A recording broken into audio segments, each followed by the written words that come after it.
Dear members of St. Paul's, I'm Pastor Stefan Monker here with an update for our congregation during the COVID-19 pandemic. Today I want to share with you a brief summary of our Synod Bishop's guidance for thinking about renewed gatherings. At this point, it's still hard to know when or how we will return to church gatherings in person. Getting back together will be much more difficult than when we just stopped worship from one Sunday to the next. So 2 months after our last in-person church services here at St. Paul's, let me share with you some thoughts from our Bishop John Roth. His recent letter to our congregations just showed the complexity of all the considerations.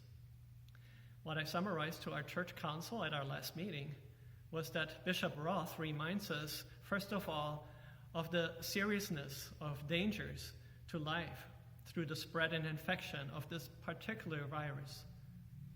Our congregation's discernment and planning should also include consideration of this taking much longer, of Christ's love for one another, and implementations in stages. Just because we are allowed to have worship at church may not be the right or loving thing or easy thing to do. Particular thought should also be given to the continuation of online worship for some time, or permanent elimination of things like handshaking.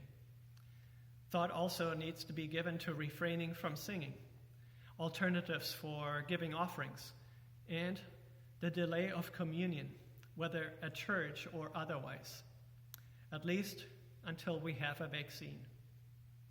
As Bishop Roth indicates, we will not be able to all just return to an excited celebration one Sunday.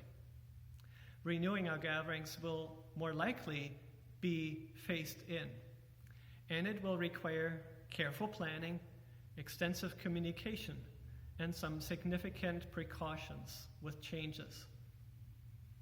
I'm very grateful for the pastoral and practical support of our bishop. I thank our church council for remaining calm and open-minded.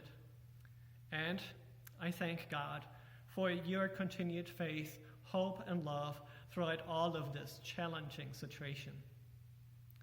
So we have not yet begun to set a timeline for St. Paul's. We are expecting actually additional guidance from the national church, and so we will keep you informed.